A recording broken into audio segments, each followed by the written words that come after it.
Welcome, everybody. This is episode 1 of What the Fuck is Wrong with Us. I didn't know if I was going to drop the F-bomb straight off, but I decided to go in like it's going to continue. There's no point in beating around the bush. I'm your host, Arton Baleci, and with me today, I have friend, fellow author, best-selling horror writer, Lee Mountford. How's it going, Lee? Hello, good, thank you. Thanks for having me on. Really looking forward to the interview. No, thank you for coming on. I think with someone at my standing to get a bestseller on like yourself is wonderful, and a fellow Teessider. Fellow Teesside, yeah, yeah. It's Yeah. somebody has to be. Lee and I met at a conference last year. He Yeah, was literally the first person that I met on the morning when I turned up, yeah, and said something to break the ice and heard the accent come back my way. It's like, where are you from? And it turned out you're from a few miles down the road from me. that's it. Yeah, yeah. So Strange. Lee, there'll be fans of yours watching this. They'll know fine well who you are. Um, but yeah, for everybody else, obviously I've said you're a horror author. Can you expand a little on that? Yeah, certainly. Yeah. So I've got around, I think it's 16 or 17 novels out at the moment. So I've count myself pretty fortunate of how things have gone. Um, I writ like I write horror. It's prime like that is all I write at the moment, and it's straight horror. There's nothing, not like really mixing genres too much. I have a few best-selling titles under my belt, and the Haunted series is probably what I'm best known for, which is doing really well at the moment. Um, but yeah, I've started in 2017, put 2 books out that year, and it's just steadily growing since then, and things are going really well at the moment. So touch wood, that keeps going.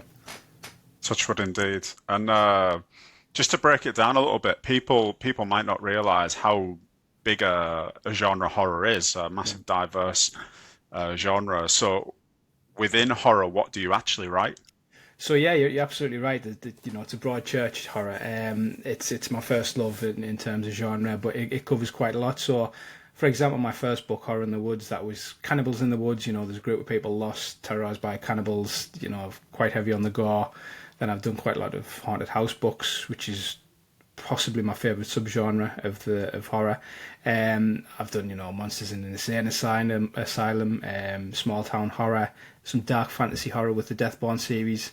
So horror can cover pretty much everything you can think of, which is good. But also, when you look at the horror charts on Amazon, I think people tend to think anything can be horror, and anything gets lumped into the horror charts, which is a bit of a bugbear when you know fine well, that's just romance. That guy's got a six pack and glowing eyes. It's not horror, but so be it. It's horrible in one way, but so hopefully we're back. If everything's gone to plan, you've just told me about which subgenres of horror you write in. Yeah. For a podcast called What the Fuck is Wrong with Us, um, I'm asking the same question of my tech at the moment. But I wanted to delve into why horror? Like how did it all begin? Yeah. Go on. So yeah, I mean, I have thought about that question, because it's not like I have a specific point in my life, from my youth where I can say that was the moment. It's not like I had some sort of traumatic episode or something that's drawn me to that genre. It's just hardwired somewhere in my brain that I know when I was young, I was like a ghost story. When I remember being at primary school, and there was this book on ghosts, which I actually found on Amazon recently, and I picked up just for memories. It was they actually republished it, which was unreal. But Was the it school, like a kid's book or a grown-up book? it was kind of in the middle, and it was about real ghosts supposedly, right, and photos of real ghosts from around the world. You Okay. know, so I remember every time we got a chance to get a book, that was the one I was always drawn to. And you'd look at the pictures, and I'd get creeped out. And obviously, creeped out, is that a good thing or a bad thing? But I kept going back, and that was the book that I always took out, and it stuck since there. And then I always loved a good ghost story. If we're out camping with friends, it was a ghost story around the campfires, as cliche as that is. I remember in '92 there was a program, and I always say this: there was a television program called Ghost Watch, which was done in the style of a documentary, although it was fiction. It was done in the style as if it was real, and that scared the hell out of me. I couldn't sleep for weeks without the light on, but it's stuck. So I've always had that draw, and ghost stories play a big part of it. And I can't really explain why, but that developed into the horror side of thing with dark fiction and pretty much most genres. I prefer it. Thriller. I prefer the darker stuff. Sci-fi. It's the more serious, darker stuff as well that I'm drawn to. So I don't know why something is wrong with me or what the fuck is wrong with me, but there is something I just can't put a finger on it. I don't know about yourself if there's anything specific, or I think one thing I always think is potentially you can play in an area that is kind of taboo, and you're never really going to get there in real life, hopefully, but you can sort of get close in fiction, and skirt the whole idea, with of death and things like that, and the more serious topics and the more dangerous topics, and you sort of skirt it without actually getting too far into it. So I don't know if that's maybe part of the draw, but it's a difficult one to answer, and I guess I'm just fucked up. I don't really know why. Well, this is the thing. Yeah. I'm trying to decide, and it's what inspired this podcast. Mhm. Thinking about why so many people are drawn Mhm. to creating dark materials Yeah. and spending, hours a night. If you think about people, I know there's this thing in society at the moment about people watching, like serial killer Yeah. documentaries. I love It's it. like it's I how I love it. relax. It's how I relax. It's how I let my hair down. I binge an 8-part Yeah. serial killer documentary. So people are aware of the sort of funny dichotomy, Yeah. but I mean, I'm assuming that there must be something. Yeah. There must be some sort of psychological, physiological basis for um, why we are drawn to these things, Yeah. Well, it's always there, in isn't a it? way that's sort of good for us, healing Yeah. for us, cathartic for us. I think Go that's on. it. Yeah, I think you hit the nail on the head. Is it's that side of life is always there. We're all marched towards one thing, um, and you get to explore it in a way that potentially is healthy. I know sometimes horror gets graphic and this, that, and the other, but you are allowed to explore these topics and think about them. Turning a blind eye to them doesn't really help anything because they exist. Whether it's what happens to us all in the end, or just bad things that do happen. Um, so it gives you a chance to sort of delve into that without again going too far. I'd never really want to know the ins and outs. I'd never want to witness it. We read about thriller stories where a detective will go in and see a crime scene and it's as gruesome as you like, and you think, oh, here we go. I'd never want to see that in real life. I'd never sleep for a week. But it lets you sort of get into that world without going too far, and I do think it is healthy, and it's something that it's there, and I just think it's a way to look at it that helps you process the whole thing. Yeah, it's a very sort of low to zero risk rehearsal, I Exactly. guess, Yeah. in case you were to ever experience, like, come across this sort of malevolence in real life. Yeah. Yeah. That's Um, it. Yeah. I think it's a similar people going on roller coasters get you. It's that element of danger where you realistically, you're safe. There's a thrill seeking in that regard. We have that drive in us, I think, as humans, and we explore it in different ways to push the envelope a little bit. yeah. And I think this is just a facet of that. But I'm not a psychologist. It could be like we could just be fucked up. Yeah, yeah, it's very possible. I mean, I think there are some people where you would know, like, if Yeah. people are sort of day after day, week after week, sort of enjoying the Dharma documentary too much, or um, I don't know, idolizing Freddy Krueger and coming in with red and black striped tops on. There's Um, limits, exactly. Yeah. yeah, maybe you'd start to get a little bit worried about people. But yeah, for the most part, we walk around like watching these things is Yeah. completely normal. So maybe it is. But I will have to get a psychologist on at some point to That would be awesome. yeah, to delve Yeah. into this. Well, it's funny because last year or the year before, I went with my wife to see a talk on serial killers. It was in Billingham, I think it Mhm. was, quite close, or Darlington, quite close to us. And it was the psychology of serial killers, and the lady who gave the talk was kind of talking about this thing, like why are we all drawn to this topic, and she said a similar thing that I don't know that she was a psychologist, but she said it's a way for the brain to process these things, and they do happen, and it's just being drawn to that dark side. It's not a bad thing. It's not like we're going to go out and start stabbing people, touch wood. It's just a way to process the things that go on out there. It was quite interesting. Yeah. So yeah, I think that would be a good guest to have if you get somebody like that. You're a superb guest. In the meantime, mate. In the meantime. I'm a placeholder. I know. I'll take it. So, so obviously a man of horror. Um, what are the scariest things that have maybe happened to you in your life, or have happened to people that you know? Obviously, you don't need to get Yeah. into details that you don't want to, but is there anything like that's particularly frightened you in your own life? In mine, not particular. I mean, there's been certain things. I remember once when I was a kid and I thought I was in the house alone. Didn't realize my brother was actually there as well. I thought he'd gone out for some reasons. I thought I was alone, and then I heard him walking about upstairs when I thought the house was empty. There's somebody clearly walking about and closing doors upstairs, and I shit a brick. I was terrified. So I thought, right, got to the bottom of the stairs and looked up, and then saw him walk past. I thought, and it was nothing, but it scared the hell out of me. But I Yeah. haven't had anything that's been legitimately freaky to that level. I've heard some stories from other people, but as Hmm.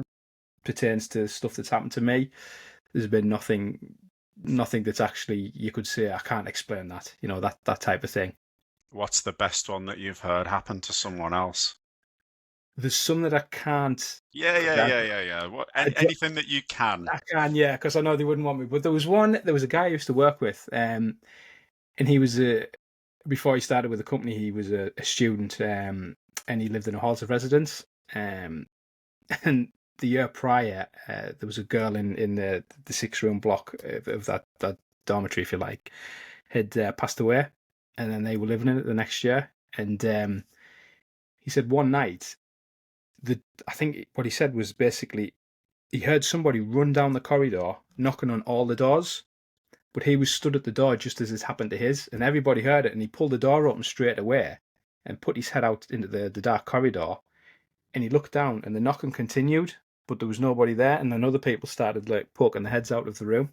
He said he couldn't explain it. He heard the footsteps, and obviously the knocking drew other people out, and he was looking down the corridor while some knocking still happened. And he says, I can't. And he wasn't, he said himself, he says, there might be something that I'm just not getting, but he couldn't Yeah. explain it. But I wouldn't call him a believer in that kind of thing. Although Paranormal Activity did scare the hell out of him. I've bore Hmm. witness to that at the cinema. But yeah, he that was one that I was like, wow, that's freaky. Yeah.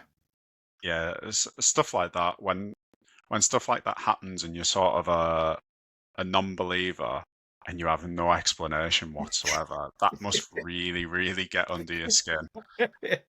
Yeah.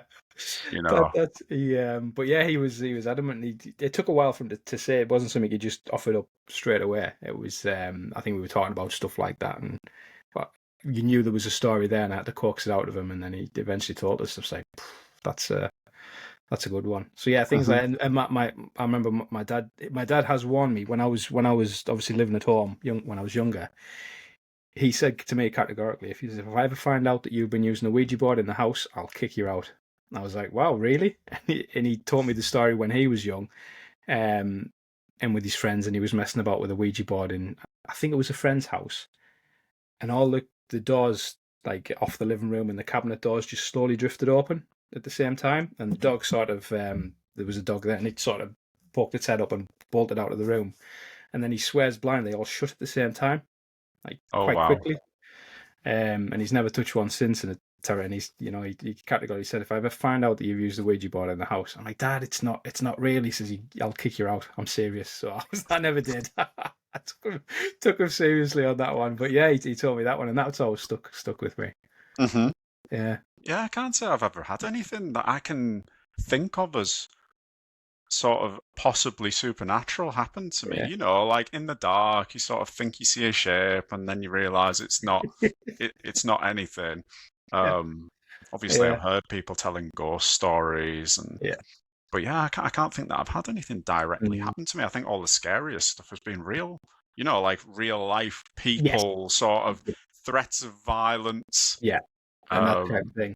But I'm quite yeah. happy for it to stay fiction because I don't think I'll handle it well. If I ever did experience, and I don't know if it is or it isn't real, I'm not, um, But if it did happen, I know I wouldn't handle it well. I'd be terrified. I can say that with no shame. You know, if I'm in the house alone, maybe I've got two daughters. If they're up asleep and I see a ghost, they're on their own. I'm out. Straight out. Sorry, girls, you've got this. I really don't think I'll handle it That's a well. good start of a horror story. It is, yeah, the father runs. Oh dear! But now I've done this interview, they'll know it's based on what I would do. I don't think I could live that down. That's the best sort of fiction that lives rooted in truth. Exactly, yeah. But yeah, I wouldn't handle it well at all. I don't think. Are you a particular sort of what's the word, like, do you flinch easily? Do you scare easily anywhere? Um, Like with with films and films, books and yeah, stuff like yeah. that. Not easily, but I think there are things that when they get me, they get me. So I wouldn't say easily, but I can get creeped out with a good creepy story or a film or computer games as well. You know, I game quite a bit, not excessively, but when I can. And there's some great horror titles that really, and because it's quite immersive, that Mm. can freak me out quite easily. You know, wandering through a haunted house there with, yeah, that can creep me out. So I do scare, but not easily because I can quite read quite a lot, watch quite a lot, and things like that. What are a couple of sort of noteworthy ones down the years that have really gotten under your skin? Ghostwatch was the first that I don't think anything's hit that level yet because I think I was 12 at the time, Yeah. 11, 12 at the time. So that was my sort of defining moment with horror. That the ghost stuff, that Mr. Pipes live with me forever. The Exorcist, and the Exorcist book as well. Okay. Yeah, that's a fantastic one. I really like Silent Hill 2, the old games. They all stuck with me.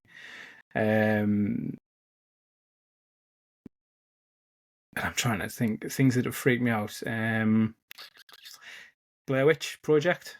I Yeah. really like the Blair Witch Project. Yeah. That one. And Paranormal I prefer the Blair Witch, but Paranormal Activity, the first one. Yeah. I watched that 2 years ago, I think it was. I'm downstairs with my wife, and I think she was on the iPad with her headphones in. And then she said, "Oh, I'm going up to bed," and then I was left downstairs to finish it, and that started to creep me out a little bit. And this is only going back 2 or 3 years, and I was Hmm. thinking, yeah, this might be it for tonight. We'll revisit this another night.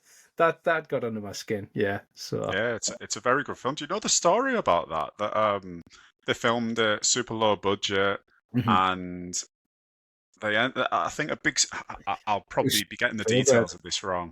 Yeah, Yeah, that it got bought, but it got bought with the intention of remaking it, yeah, with sort of more well-known actors and a bigger budget and everything. And the creator of it, he fought for years to get mm, it made. And in the end, he managed to convince them to do some test screenings, mhm. and it tested so well. And the budget had been like $10,000 or something like Yeah, that. yeah, Yeah, he managed to convince them to stay with it, but the whole process took years. It took like yeah. 5 years or 7 years or something like that. Unreal, isn't it? I Uh, think the only thing they did change in it was the ending. I think. was it? Yeah, Yeah, I think they redid the ending where the guy flies at the camera. But yeah, it's simple. That's why what I loved about the Blair Witch. You saw Blair Witch. virtually Yeah, nothing, but it works. I still remember as a whatever I was, 14-year-old, running out of the Showcase Cinema, which you'll probably know fairly well, Yeah, with my yeah. mate, and there's like a sort of grassy mound, and it was dark, and I remember us all running, sort of mock screaming, um, over the grassy mound back towards the bus stop.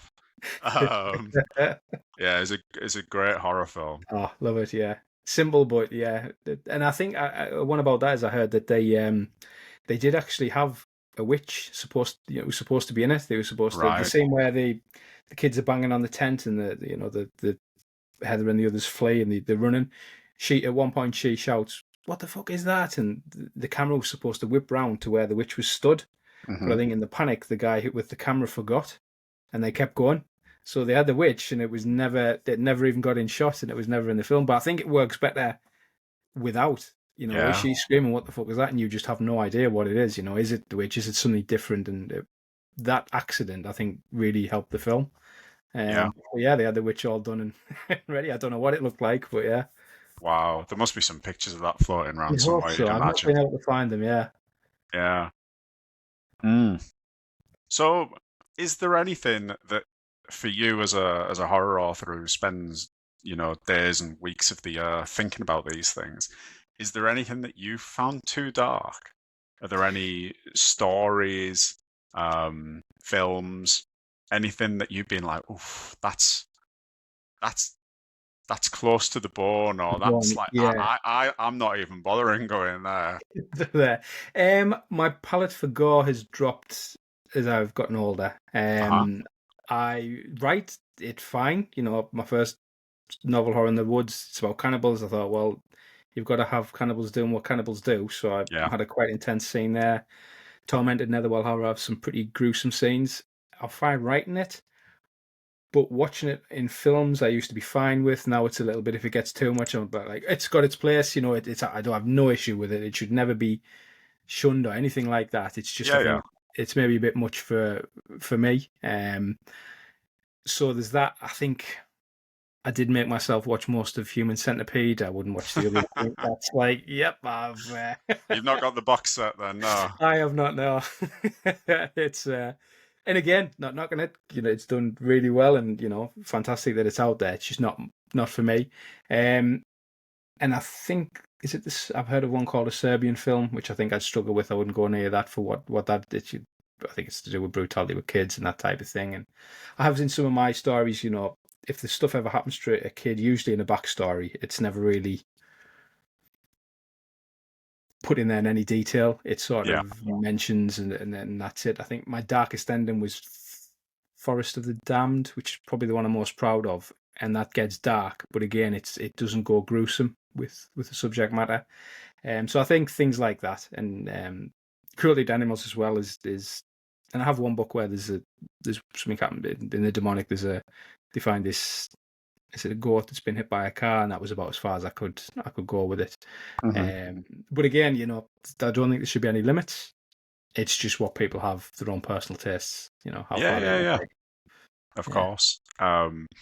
Yeah, I mean, there's obviously an extremely famous example of sort of, I don't know if you would call it sort of animal cruelty, but if you think of something like Pet Cemetery yeah, yeah, dealing with the death of animals and what could potentially come after.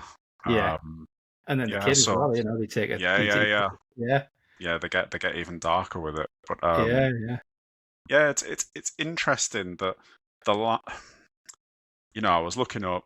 Obviously, I'm just about to release my first thriller books. You're deep into the horror genre. Looking at the definitions, well, the myriad of definitions. What's the distinction between thriller and horror? And you've got yeah, all these subgenres. Some of the darkest things, you don't see anything. You don't. Um, there is no gore. Like, I yeah. think for me, one of the most sinister films I ever watched was a 12A, The Dark Knight with Heath Ledger's Joker. I Oh yeah, remember, I remember being in the cinema thinking like, this is this is some really, really sinister stuff going on here. And because it's a 12A, you've got little yeah. kids sat watching it with the parents. And it's the So Joker one. Yeah, yeah, it's the yeah, Joker, it's Batman. It's nothing all that serious. But yeah, I found that to be such a disturbing film. Sort of what, he was tapping into, yeah, I guess, chaos and nihilism and yeah. the world being a dog eat dog place. Like, I don't think I've seen many things darker than that. No, I think Um, and it's clever that he was able to do that. He's taken Batman and he's infused that story to Batman and the Joker, and obviously used the Joker to do it. Really clever that it's one of the most popular films in my lifetime, yeah, and he's used that as the vehicle to do it. I think it was really clever that because it's out there, and like you say, people often don't realize just how dark that the message is. Well, not the message, but his theory is. The Joker's yeah. theory behind everything. Yeah, Yeah, the other versions have obviously gone in different directions. Joaquin Phoenix's was also fairly fairly bleak. yeah. I've not seen that yet, but I'm You're not gonna. saying that. No, It's not good. yet. Yeah. It's a good one. Yeah, yeah, yeah. It's good. Um, they even have a small rendition of what looks like the Joker in that new Robert Pattinson Batman, but they Oh, okay. deleted it. It's a deleted scene. It's Right. probably the best scene in the film. We'll get rid of that. Yeah, Chop we'll that get out. rid of that. Yeah, Nice. odd stuff, but Yeah. yeah. So obviously you've got a developed dark side of your palette. Are you only into dark stuff? I mean, there are some people, all they can watch is gore and Yeah. um, murder, serial killer documentaries. Like, I know you said earlier that you sort of predominantly steer Yeah. that way, but is there some room for the light stuff as well? Oh yeah, yeah. More so in like TV and films. I love a comedy. Again, it's when more so when they push things, I suppose. But not necessarily. It doesn't have to be dark to do that. But I do like comedies, that kind of thing. My daughters are really into a lot of the new animated films and things like that. And a lot of them I don't like, but there's some if you get a good one, oh, I love it. And they watch a TV show called Bluey, and I'm going to say it, I don't care. It's Australian about these Healer dogs. It's a cartoon and this little family. Most wholesome thing on TV, and I love it. I'd watch that without kids. It's fantastic. I think there's a little bit aimed at parents, and they're quite clever like Yeah, that, but yeah. it's brilliant. And I love it. So, yeah, definitely palette for varying things. But, yeah, it is predominantly the darker stuff, but I do like, I think you do need that break. Yeah, bit Yeah, of a palate cleanser exactly. Yeah. between Yeah. going and decapitating and terrorizing Exactly. people for the rest of eternity. Yeah, sometimes you do need to come up with breath. And I like reading books on like non-fiction books on obviously with the writing on the writing business and the marketing side and how-to books, that kind of thing. I quite like reading those. Um, so it doesn't always have to be fiction as well. There's quite a few other things that draw the interest. Hmm. Yeah, I didn't know if we were going to find out you were like a massive rom-com head who, No, no, no. unfortunately, my wife writes paranormal romance. Okay. But it's not something it's not for me, It's I know where my just slide. Yeah, it's rom-coms I have never really got on board with. I mean, if there's a good one, fine. Shaun of the Dead is, I really like that film. That counts. But I yeah, love that. What is Shaun of the Dead a rom-com? Is that what technically, we're yeah, saying? it's Is it it's a really? zom rom-com. I think they call it. Zom rom-com. Yeah, because it's a romantic comedy, but there just happens to be zombies. Do you know what? I started to watch Shaun of the Dead years ago when it first came out on DVD or whatever, and I think I only got about 10 minutes in. I can't have been in the mood for it, and I've never gone back to watch it, which I don't really understand because Yeah. I enjoyed Hot Fuzz, which was Yes. like Yeah. either the film before or the film after that. Just after. Yeah. Yeah. Yeah, it's Yeah, worth going back to. It's very similar, obviously, but with zombies. But yeah, I think Hot Fuzz and Shaun of the Dead I read very similarly. There was The World's End, which is still good, but not quite up to the same level. I think the last one of the trilogy they did. yeah, But I yeah. give The Shaun. other Well, there was I don't know if it would be classed as Zom rom-com, Zombieland as well with I really like Zombieland. Yeah, I haven't seen yeah, the yeah, second one yeah. yet. Yeah, I saw the second one. The first one was quality. yeah, Yeah, yeah, yeah. really good. Um, so I decided to come up with a little format for the show. Even though right at the top I didn't actually really say what this show was about. We've sort of covered it so far, but um, like I said, just sort of talking about the hypothesis that there's possibly something deeply wrong with us, that we're into all this stuff and we spend so much time thinking about this stuff. So I thought, what would be a fun way to sort of delve into this a little more? And I'm guessing you're familiar with the game Snog, Marry, Avoid. Yes, yeah. Um, Kiss Mary for all the Americans. That's Kiss Mary. oh wow, Yeah. do they actually call it that? Yeah. Well, I don't think they use snog. I I could be guess I wrong. guess not. Yeah, it's Yeah. probably one of the words that hasn't travelled. But I wanted to ask you to play our own little version of the game. Who are your sort of, I won't say your top three, but who are three of the sort of biggest characters, sort of evil, dark characters in fiction, films, books, whatever? Yeah. And I need a list of three from you. Right. Okay. I'm not Well, going to ask you to snog, marry, and avoid them. We'll do something a little different, but thank you. You could go a myriad of ways with this. And I'm actually, what I'm going to do here is, because for my bookshelf, I've recently got some little showcase sort of figurines to put up, and I've got like 5 sat there, so I'm just going to pick from them. So we'll go Pinhead from Hellraiser. Right. Frankenstein is there. Frankenstein's monster. His I monster. do Yeah, yeah. apologise. Nearly got my horror card revoked there. I know, yeah, I'm not even a horror fan, and I was like, I'm waiting for you to finish that sentence, mate. And Jason and Michael Myers, we'll go Jason Voorhees, because he's right in my eye line. Pinhead, Okay. Jason, and Frankenstein's monster. Okay. So we've got Stork instead of Snog. We've Okay. got. I'll give you the options first, so you can properly consider them, because you don't want to use the wrong one for the wrong Yeah. the wrong being. Yeah. We got Stork. We've Mhm. got Berry. The way that I'm seeing it, right? Stork, you've got a lot of respect for this person. Yeah. You'd sort of like to follow them around and see how they do what they do. Okay.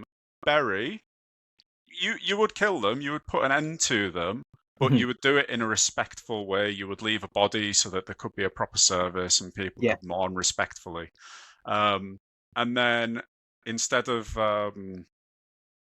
avoid, we have destroy. So that's where the person has to be absolutely obliterated from all existence, no body left, completely dismembered, chopped up, fed to the little fishies, nothing to remain. Maybe because you're scared of them coming back to take retribution, because that happens quite a lot in your world. It does, yeah. So, In the sequel, yeah. so what do you reckon with the characters that you've named? Who would you Oh, stalk? Stork. Okay, I'm going to be a little bit different with this, because I have my reasons, but I'm going to stalk Jason. Okay. And the reason is, obviously, he's evil, pretty much, but he's, should ideally just be based around Camp Crystal Lake when he's not jetting off to New York, Manhattan. So he's based there. That's fine. So he can stay there. I'll watch him and just not watch him too closely. But yeah, Keep tabs. keep tabs on Jason, and burying wouldn't really do a lot. So I'd stalk Jason. Bury the next one. Yeah. Frankenstein's monster, because it's a tragic figure, and I think Yeah, he deserves respect. he deserves respect, and I don't know that he'd have. It was a painful figure, and yeah, we'll put him to rest gracefully. And then that would mean we'd what was the term? Destroy. Destroy. Yeah. Destroy Pinhead, because what a fuck. He's I destroy Pinhead because obviously the box is his key to getting around, but that is a lot of a lot of messed up stuff going on there. So we'd destroy him, because he could pretty much get you anywhere. So we'd stalk Jason, bury Frankenstein's monster, and destroy Pinhead. Mm-hmm. Yeah. Have you got any favoured way of destroying Pinhead? I haven't seen. I've only seen the first 3. Right. I do want to see the newest one, where they've sort of remade the original short story it was based on. I haven't seen it as yet. I really like the first 2. The third one was obviously stepped down. So I don't. He technically sort of half dies in the second one when another Cenobite kills him by turning him back into a human first. But I think your best bet is, I don't know how you'd do that. It just keeps going. I know it's a difficult question. Yeah. So we just. Yeah, I've got nothing. You got nothing. I don't know how you do it. I'll let you think about that next time. This is next it. time Yeah, you come on. I'd have to become a Cenobite myself, who's more powerful, and do him in that way. It's a bit of a sacrifice, but yeah, I suppose that's how we do it. It's one that you're willing to take. It is, because then I might get my own little figurine to go on somebody's shelf. So there we go. Then I've really. Have you got him? I want to see the figurine now. Bear with me 2 seconds. Yeah. Do you want the 3?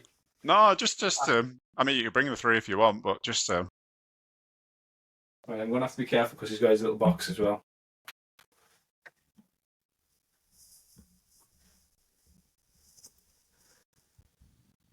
Oh, I like that. There's the dude. That's legit. When you were saying figurine, I had one of those, those little big head, small body. Funko. I can't remember how you pronounce it. I don't know what they're called, but that was what I was expecting. But that's it's a good one. Yeah. Leave him there. And then there was the Jason one. Such a geek. And then Frank. We'll call him Frank. That's good. Yeah. I like him. There's Michael Myers, Freddy, and I've got Dracula coming later this week as well. Oh, very Why good. not? Yeah. Well, yeah, especially you're not all that far from Whitby, so. My favourite place in the world, as you can see by the Whitby Abbey picture just above my head. Oh, indeed, I'd missed Yeah. that.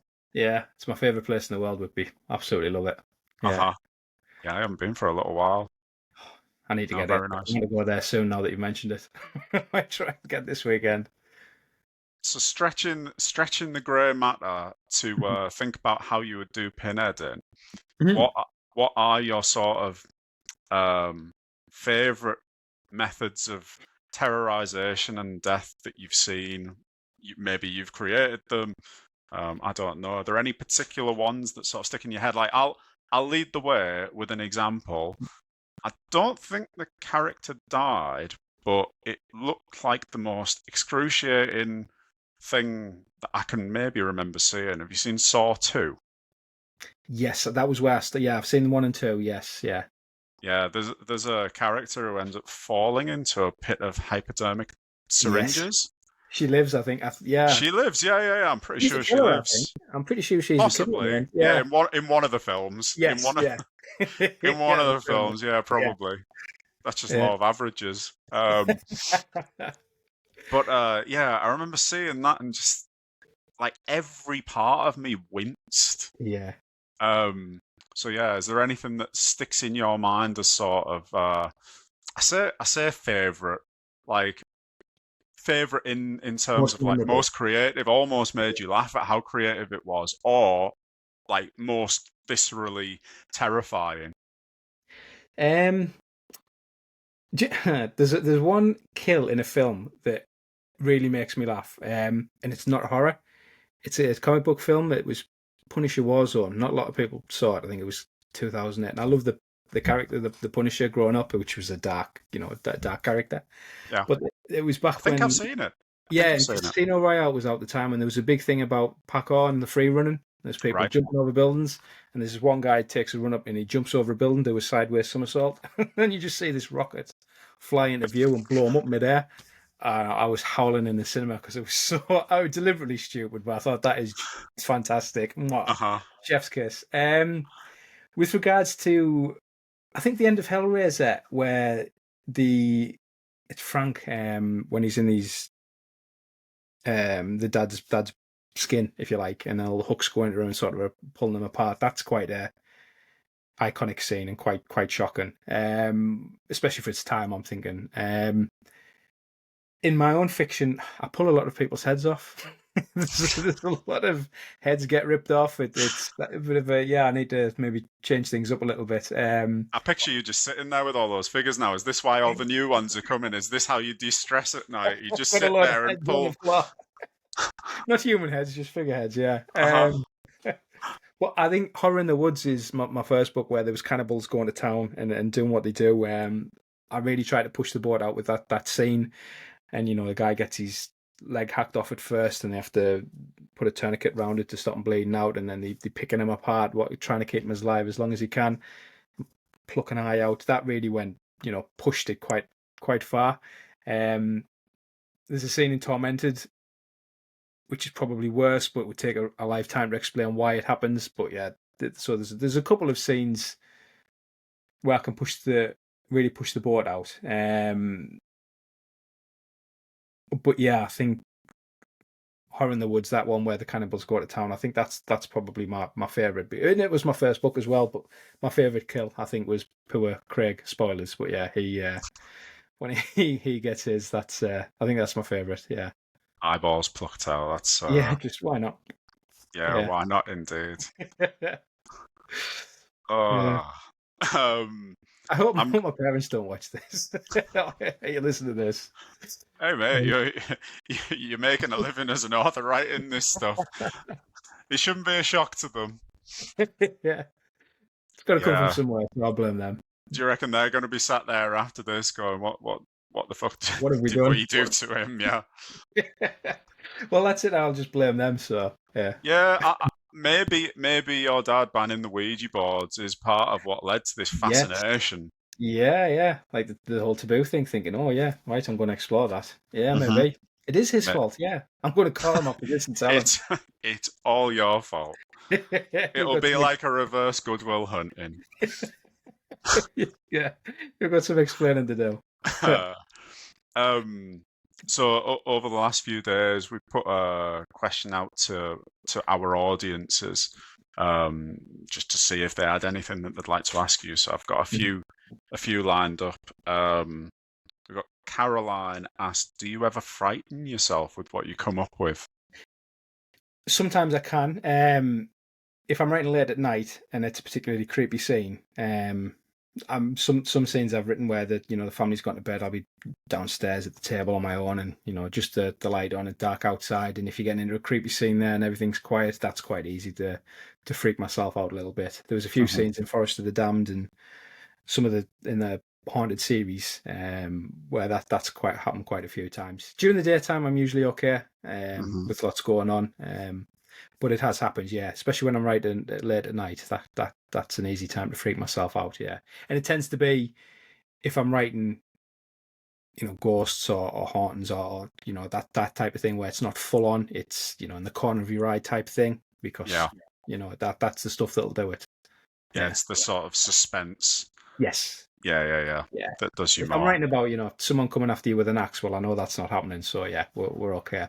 But yeah, Hmm. if there's somebody stood looking in through the window while yeah, just the thought of that can freak me out just a little bit. Hmm. Yeah, head on a swivel. Yeah. I've got another question from Dawn. Which book of yours would you most like to see made into a film or a series, and why? If there is Oh, one. If there is one. that's a tricky one. I'm going to answer it in two parts. For a series, I would like to see the Deathborn books translated into a series, um, because I think with the dark fantasy influence, with The Witcher pretty much going the way it's going, I think we need something with a bit more as a replacement. So dark fantasy horror, I think it's waiting in the wings. I think Darkfall as a series would work well. Hmm. As a film, These are your Lovecraftian ones, yeah. yeah, the dark fantasy Lovecraftian setting like Victorian England. It's a bit there's monster hunting goes on, but there's these Lovecraftian type gods in the background and cults and lots of different things going on. So I think that could make a good series. Hmm. Um, as for a film, oh, there's a few I'd like to see. Horror in the Woods. I think that could make a really fun film.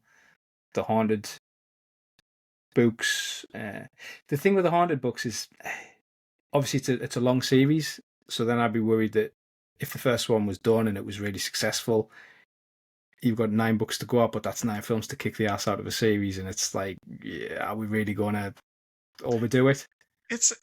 I know what you're saying. I know what you're saying. Yeah, Like generally long series don't run well, yeah, generally, but it has been done on yeah, occasion.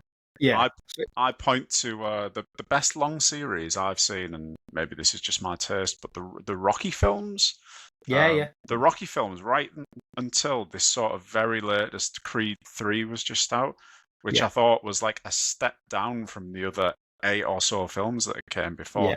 I'm in marvel Mhm. that they've managed to keep the standard so Yeah. high. Like Creed 2 is basically a sequel to one of the Rocky films from 35 years Well, ago. yeah, yeah. I haven't And seen for them Creed to, 2 yet. oh, Yeah. it's if you've seen Rocky 4 and you like Yes. that, Yeah. Creed 2 is absolutely unbelievable. So I need to watch it that. it can be done, but Yeah. I get what you're saying. Yeah. And I'd also Forest of the Damned. I'd like to see that one turn into a film. Keep the ending as well. You have to keep the ending for that. I think that could work well because it starts off a little bit Blair Witch like, but then pivots. Okay, So yeah, I think that could work really well. It could be scary, and it's got that good punch. I think so. I think yeah, that might be one where I think is a first. I think Forest of the Damned maybe is a film. excellent. Yeah. Okay, I've got a couple of others here. Yeah. I don't know if you'll want to answer this one. Perfectly fine if you don't. What's the what's the weirdest thing that you thought of but didn't put in a book? I mean, Ooh, you might want to keep it up your sleeve, or maybe it's sort of so weird that you don't want to say it. But I thought it's a fun question. So, it is. Yeah. I don't think I can't honestly say that I've kept anything out for being too weird. mhm. I've never had that. I've taken things out of a book because I thought, okay, this doesn't work. Yeah. You know, as you develop it, plots change, things like that. Um, I've not. There's nothing that I've pulled out for being too weird. I can say that. Okay. So is there? No, no, there isn't. No, I can say that's never happened, thankfully, so far, which I think's good. I think if it worked for the story, I'd put pretty much. I have my limits, but then I've never really gone there in the first place, Hmm. because I kind of know what they are instinctively. Yeah. So that's not been a. Who asked that question? Because I feel like I've let them down now. No, no, you haven't let them down at all. I know that that is a question for many reasons. I mean, if you Yeah, just don't have one, that's great. But yeah, I don't even think I'd answer that question. I'd just be like, no, you don't want to know. It's best that they just live on a notepad, like premises for stories. I'm yeah, like, no, no, yeah. I don't need to go there. There are some things that we don't need to share. Um, right. So I've adapted this question. This is from someone called Jim. Mhm. I've adapted it because he sort of came at this from a serial killer angle, and I know that horror and serial killer, like people sort of confuse them, but they're not really. There can be Yeah, overlap, but they're not necessarily the same yeah. thing. So he asked, he actually asked you to answer this about me, but Ah, we'll go with this for you. You can answer it for yourself now, and then if you fancy adding me on at the end, feel free. sure. Um, if you were, like I said, he said serial killer, but if you were sort of one of the antagonists from your genre, so be it a monster or a demon or whatever, what would you be, and what would your MO be like? What would your methods of Oh, destruction be? I thought it was a pretty good question. that is a good question. Yeah, and you know what? This is an interesting thing because I have it in my head. I want to write like a slasher type book. Hmm. Somebody asked me about that on Instagram quite recently, and it has been in my head to create like a Jason or a Freddy or a Pinhead or something. And the problem is I haven't come up with anything as yet. So So are you going down the slasher route rather than like you wouldn't be a ghost, you wouldn't be a like I say, a monster. You wouldn't be a demon. You wouldn't be a vampire. You know, like you've yeah, got a lot of you got a lot. You could be a options. zombie if you want to be. You could be No, whatever you want no, to be. I don't want to be a No, zombie. not No. a zombie. Not bothered. Although I have said, this is a massive tangent, but please bear with me. We'll get back No, to no. I questions. like tangents. Yeah, my wife was, and this is a bit morbid, but obviously future planning. You know what happens when the time comes, and my wife wants to be cremated, and I've steadfast said no. I'm buried. I've always pictured being buried. She's like, well, should we not both be cremated? I'm like, do what you want. I want to be buried, and the reason I give is if there is a zombie apocalypse, I don't want to miss out. Yeah, I want to see what it's like. Yeah, you just got FOMO for being a zombie. Yeah. exactly. Yeah. So, so yeah, but that's the only time. Otherwise, I think it'd be pretty naff. So, oh, what would I be, and what would be the method? See, I don't think I'll go too gruesome because in real life, seeing things like that is a bit. Bleh. So I quite like it in the ring where the thing crawls out the TV and just terrifies the person to death. That's quick and easy, and you don't really have to get your hands dirty too much. And I'm quite a lazy person, so I would be a variation on that. Yeah, maybe not crawling out of a TV, but yeah, go Crawling out of a smartphone now. Anyway, no one watches TVs anymore. exactly. Yeah, that's it. Yeah, straight out the Apple phone. Yeah, but Yeah, you'd be like, I feel like there's a story in there about, those screen time apps. Like, yes, if you watch too long, yeah. you crawl out the screen to, Oh yeah, and it's one of them things where it's like Snapchat, where things appear behind you, and you think, oh yeah, it's not real. It's not yeah, really a it's a ghost. And I filter. just snap the neck. There we I go. like it. Neck. I think that's a Yeah, solid premise. the filter. Yeah. There we go. Yeah, I'd be Oh, an app. But I do need to come up with some sort of creature because I do want to write that book because I think it'd be fun. It'd be nothing too serious. Just come up with an original monster, and write a good old fashioned slasher slasher film. hmm. Nothing serious, but yeah, it'd be a lot of fun. So I think that is something that's in my head, and I need to create a monster. So, Jim, any ideas? Send them my way. Oh, you trust me, Jim's a friend of mine. You don't want him messaging you with ideas. The amount of stuff I had to delete from my Facebook author page yesterday, I'm like, no, they need to understand that there are different forums. Yeah. I'm wondering whether I should have even mentioned his name on here.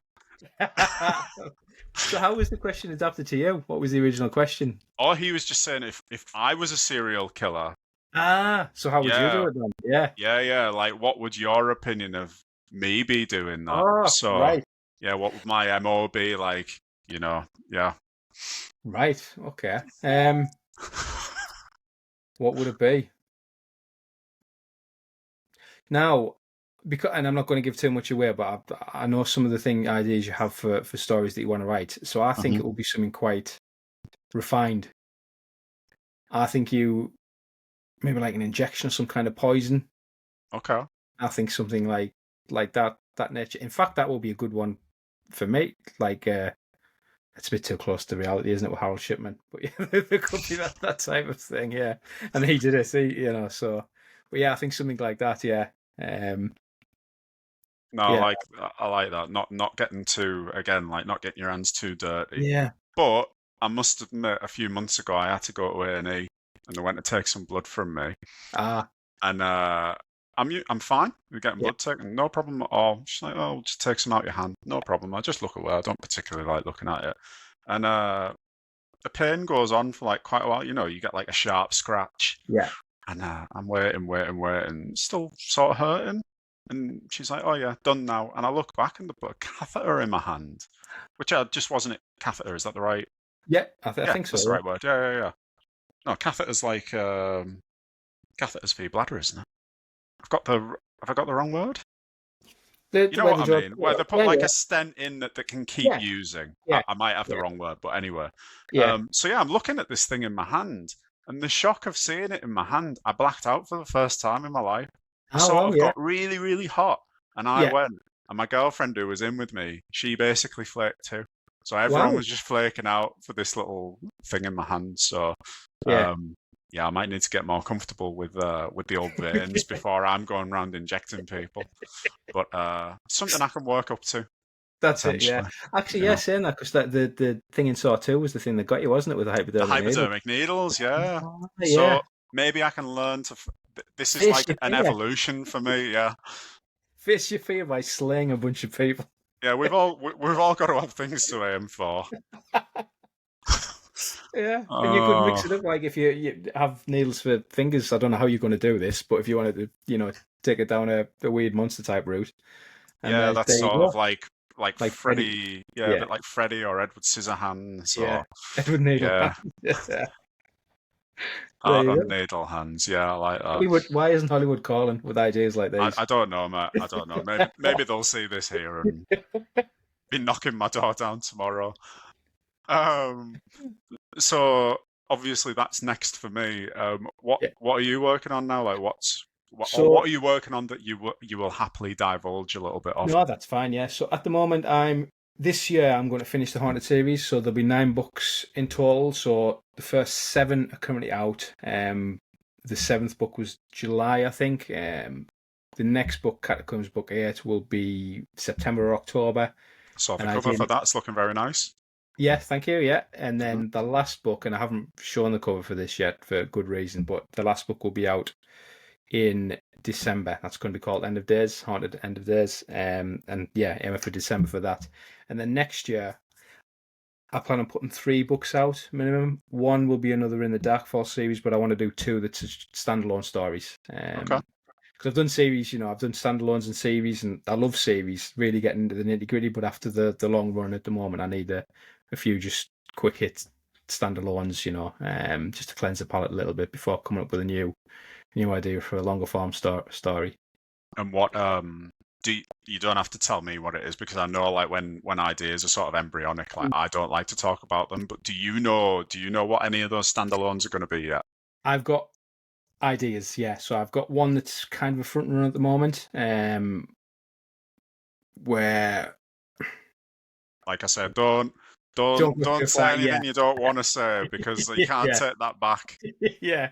So I do have a story that's I think the hook is a good standalone, and I can say a little bit. You know, the idea is that there's this channel that's broadcast at midnight, but only to certain people, showing some really weird stuff.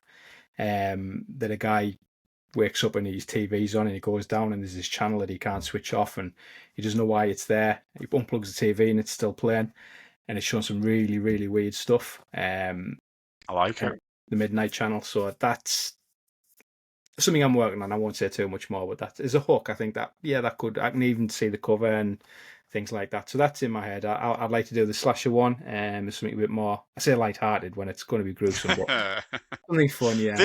This is exactly it, right? This is what this podcast is about. Do something a bit more light-hearted, slashers. This is it, yeah. So, and then another book in the Dark Force series for next year, and then see where things go from there. If I can fit another book in, perfect. If not, roll on to the next year. Mm-hmm. But I will revisit the haunted house genre because it's probably my favorite subgenre. So that there'll be more coming in that space, if you like. Yeah. Nice. I don't know why. I just thought like there should be a haunted Airbnb series. I don't know if that's nice. Yeah. Yeah. The haunted Airbnb, yeah. I'm talking absolute drivel. No, it could work. Yeah. So coming to the end, I guess the final proper question that I should ask you is, if you were to sum up in one sentence, what the fuck is wrong with you for writing all this stuff? What would you say? Nothing. I'm perfect. Nothing. Nothing. I think it's healthy. There we go. Yeah, the quarrel is solved. Episode 1 is the final episode. We've got to the bottom of it all. That's it. Because Lee is perfect. There is nothing wrong in being like this, I think. And if there is, then I'm screwed. So what's the point of worrying about it? Indeed. So where, like I say, I know that many of your fans will be watching this. If people are coming across you for the first time, where do people go to find your stuff? The best place is probably my website, www.leemountford.com. While you're there, you can sign up for the mailing list, and through that you can get an ebook, two free ebooks. One is the prequel to the Haunted series. The other is a short story collection, so you can try my work for free. You get those emailed to you, and if it's not for you, just cancel the mailing list and good to go. I'm on Facebook, Instagram. I'm going to start TikTok quite soon, hopefully. We'll see how that goes. But I think the website's a good starting point. Or if it's more of a social media channel, if you search me on Facebook, you'll find me at Lee Mountford. Okay, excellent. Well, thank you for being the first ever guest on the podcast. No, thank you very much. It's been great. Yeah, it's been a laugh. We'll have to do it again at some point. Definitely. So yeah, I'm Arton Baleci. This is What the Fuck is Wrong with Us, and